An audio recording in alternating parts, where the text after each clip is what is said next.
Assalamualaikum warahmatullahi wabarakatuh. Selamat siang anak-anakku sekalian. Selamat berjumpa kembali dengan Bapak pada kegiatan Matsama pada tahun pelajaran ini, tahun pelajaran 2021-2022. Selamat datang anak-anakku sekalian di Mandua Bandung ini. Semoga kalian senantiasa menjadi pembelajar yang hebat, yang mudah-mudahan bisa menghantarkan kalian mendapatkan cita-cita yang kalian inginkan.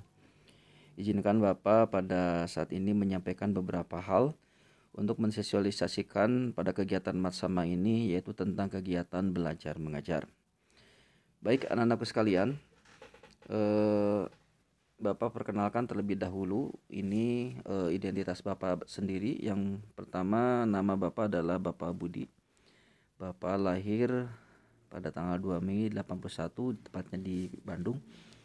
Pendidikan yang Bapak tempuh diantaranya adalah Bapak menyelesaikan SD, MTS, MA, dan di tahun 1999 Bapak melanjutkan kuliah ke UIN Sunan Gunung Jati Bandung. Lulus pada tahun 2003, kemudian S2 ditempuh selesai pada tahun 2012, dan sekarang Bapak sedang melanjutkan kuliah S3 di UIN Sunan Gunung Jati Bandung untuk program jurusan Pendidikan Islam. Selanjutnya anak-anakku sekalian, di sini Bapak akan menyampaikan sebagai kurikulum, menyampaikan struktur kurikulum yang akan dijalani oleh kalian dalam pembelajaran di Madrasah Aliyah Negeri 2 Bandung. Perlu kalian ketahui bahwa kurikulum Madrasah Aliyah itu berbeda tentu saja dengan kurikulum di SMA, karena di jenjang Madrasah Aliyah itu ada mata pelajaran agama yang memang pelajaran agamanya itu terpisah. Ada pelajaran-pelajaran Al-Quran, hadis, akidah, akhlak, SKI, fikih gitu ya. Sementara di SMA mata pelajaran agamanya hanya satu gitu ya. Kemudian perlu diketahui juga bahwa struktur kurikulum di Mandua Bandung ini kita memiliki beberapa program peminatan. Yang pertama ada program peminatan MIPA, yaitu peminatan matematika dan ilmu pengetahuan alam. Ada program IPS, peminatan ilmu pengetahuan sosial. Ada peminatan ilmu bahasa dan budaya atau IBB. Dan yang keempat, pada tahun ini kita mengadakan program ilmu keagamaan atau IK. Kemudian kalau dilihat dari struktur kurikulumnya, 51 jam untuk mata pelajaran wajibnya, dan 2 jamnya untuk mata pelajaran muloknya, yaitu pelajaran bahasa Sunda. Alokasi waktu pembelajaran 1 jam pelajarannya adalah 45 menit. Nah, namun meskipun demikian, di pembelajaran daring pada saat ini yang harus kita lakukan sesuai dengan surat edaran dari pemerintah, maka pembelajaran daring ini kita menggunakan kurikulum darurat, di mana pembelajarannya itu 50%-nya. Jadi ketika 2 jam pembelajaran berarti kita hanya menggunakan hanya 45 menit saja untuk mata pelajaran yang 2 jam pelajaran. Selanjutnya anak-anakku sekalian, inilah beberapa mata pelajaran yang mungkin nanti akan dipelajari oleh Ananda yang mengikuti program peminatan MIPA. Pada prinsipnya untuk pelajaran-pelajaran umumnya sama seperti akidah, akhlak, Al-Quran, hadis, fikih, SKI, PKN, bahasa Indonesia, bahasa Arab, matematika, sejarah Indonesia, bahasa Inggris, seni budaya, penjas, dan prakarya dan kewirausahaan, dan bahasa Sunda. Namun untuk pelajaran peminatannya itu tentu saja berbeda sesuai dengan peminatannya masing-masing. Misalnya untuk peminatan MIPA itu ada matematika, ada fisika, ada kimia, ada biologi. Sementara untuk program peminatan ilmu pengetahuan sosialnya, itu yang membedakannya ada di nomor 15, ada geografi, ada sejarah, ada sosiologi, dan ekonomi. Itu yang membedakannya. Kemudian di mata pelajaran peminatan ilmu bahasa dan budaya, yang membedakannya adalah adanya bahasa dan sastra Indonesia, sastra Inggris, sastra Jepang, dan antropologi. Sementara di ilmu-ilmu keagamaan itu yang membedakannya ada ilmu tafsir, ilmu hadis, fikih, dan bahasa Arab. Itu mata pelajaran peminatan untuk masing-masing program peminatannya. Di samping nanti ada pelajaran lintas minat. Jadi misalnya untuk lintas minat ilmu keagamaan itu nanti pilihan lintas minat satunya misalnya contoh itu adalah ekonomi dan lintas minat yang keduanya adalah bahasa Inggris. Baik anak-anakku sekalian, kegiatan pembelajaran tentu saja di musim pandemi ini kita mengharuskan untuk melakukan kegiatan pembelajaran daring. Ada beberapa nanti aplikasi yang digunakan untuk mensupport kegiatan pembelajaran daring ini, diantaranya adalah e-learning madrasah yang merupakan aplikasi wajib dari Kementerian Agama yang akan nanti digunakan untuk kegiatan pembelajaran siswa. Ini kegiatan pembelajaran yang bersifat daring. Nah, untuk kegiatan pembelajaran ketika kita tatap muka langsung, maka tentu saja siswa akan diberikan kesempatan untuk belajar secara collaborative learning, di mana siswa nanti akan belajar dengan teman-temannya, dengan rekan-rekannya, untuk menghasilkan suatu pengalaman yang menarik ketika belajar sehingga tidak menjenuhkan siswa.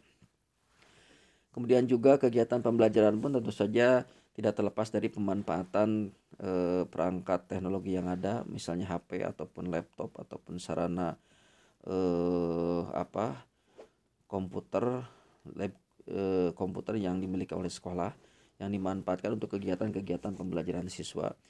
Ini sesuai dengan tuntutan pemerintah di mana pembelajaran itu harus mengadopsi pendekatan digital di era 4.0 ini ya. Selanjutnya ada beberapa kegiatan pendidikan karakter yang ini menjadi ciri khas Mandua Bandung. Yang pertama, di Mandua Bandung ini ada pendikar atau pendidikan karakter melalui pembiasaan sholat berjamaah. Jadi ketika pembelajaran tatap muka langsung, nanti seluruh siswa itu biasanya diwajibkan untuk melaksanakan sholat duhur dan sholat asar berjamaah. Jadi ketika datang waktu sholat duhur dan asar, maka seluruh siswa itu diwajibkan semuanya harus ke masjid untuk melaksanakan sholat duhur dan sholat asar berjamaah. Kemudian juga ada pendidikan karakter melalui kegiatan literasi. Nah, ini biasanya dilakukan pada setiap hari Senin pada pekan kedua, di mana seluruh siswa biasanya diinstruksikan terlebih dahulu untuk membawa buku yang diminati oleh siswa, kemudian nanti dikondisikan untuk membaca bersama-sama di lapangan biasanya, dan nanti beberapa siswa diantaranya akan dipanggil untuk mempresentasikan hasil bacaannya, dan yang paling bagus hasil presentasinya biasanya akan diberikan hadiah oleh sekolah. Ada lagi pendidikan karakter melalui upacara Senin pagi. Biasanya dilakukan 1 bulan itu 2 kali, pada Senin pertama dan Senin ketiga, di mana ini menjadi keharusan bahwa seluruh siswa harus melakukan kegiatan upacara Senin pagi. Ada lagi pendikar atau pendidikan karakter melalui masa orientasi siswa madrasah atau matsama yang pada saat ini mungkin dilakukan oleh kalian. Biasanya di kegiatan matsama live gitu ya atau langsung, itu biasanya kita lakukan beberapa hari gitu ya. Ada kegiatan-kegiatan pembiasaan yang dilakukan juga. Namun di situasi daring ini, maka tentu saja matsamanya atau masa orientasi siswanya dilakukan secara daring dengan pemberian-pemberian materi yang dilakukan oleh para pemateri. Selanjutnya ada pendidikan karakter melalui kegiatan pembelajaran kurban. Nah, biasanya ini ketika datang Idul Kurban, biasanya sekolah menyiapkan hewan kurban untuk disembelih, yang kemudian nanti dikondisikan siswa untuk melihat bagaimana cara penyembelihan hewan kurban yang baik dan benar, yang kemudian nanti siswa juga akan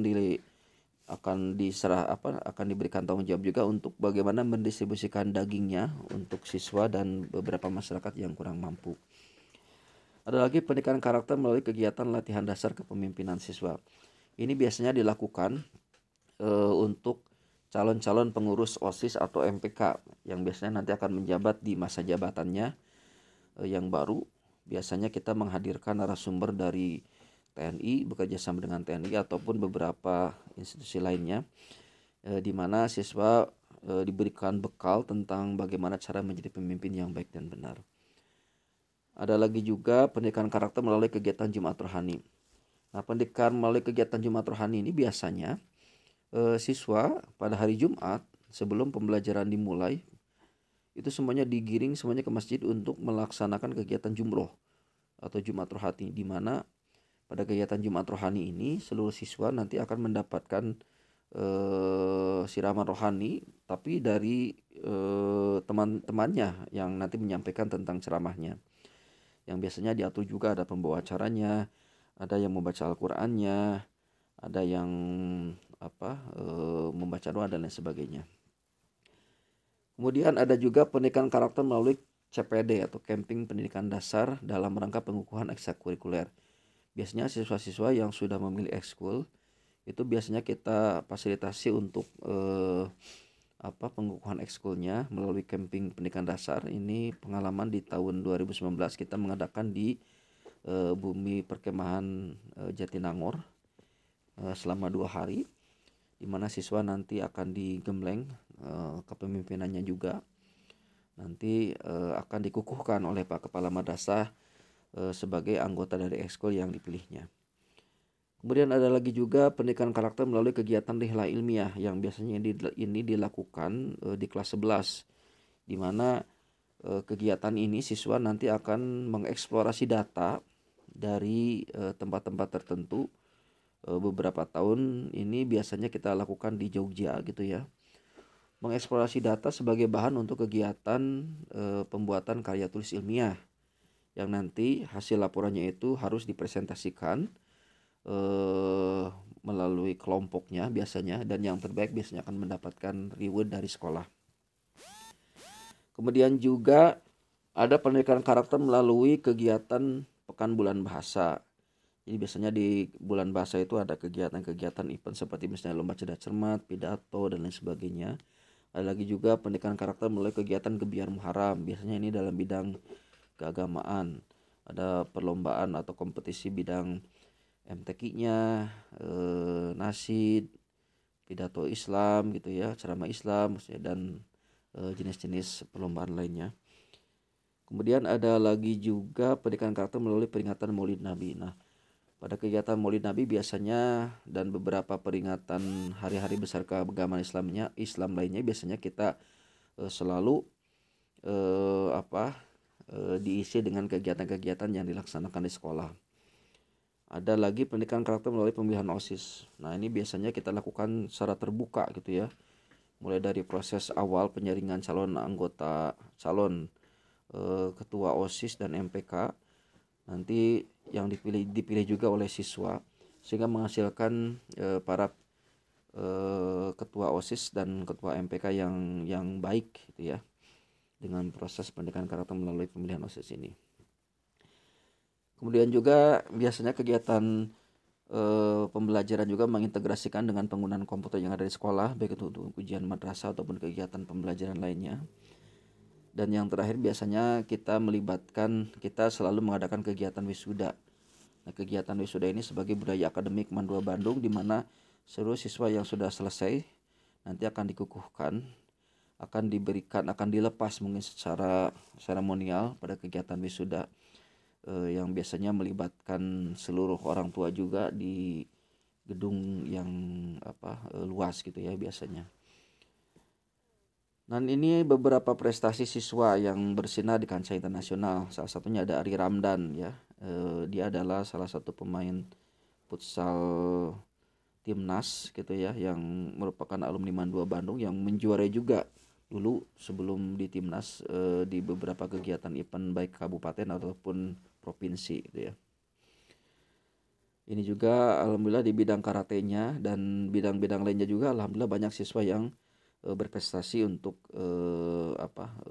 sebagai siswa terbaik mungkin ya di sekolah MAN 2 Bandung ini.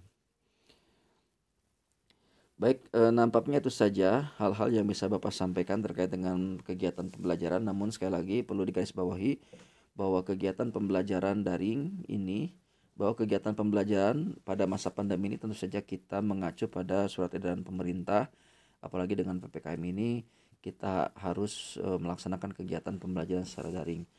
Tapi meskipun demikian, mudah-mudahan kalian belajar bisa semangat, kemudian bisa mengikuti apa yang disampaikan oleh guru-gurunya. Semoga pandemi ini cepat berlalu sehingga pembelajaran mudah-mudahan bisa dilaksanakan kembali secara langsung, di mana siswa dan guru bisa bertatap muka secara langsung. Barangkali itu saja hal-hal yang bisa Bapak sampaikan melalui kegiatan sosialisasi tentang kegiatan belajar mengajar pada Matsama tahun ini. Terima kasih atas perhatiannya. Wassalamualaikum warahmatullahi wabarakatuh.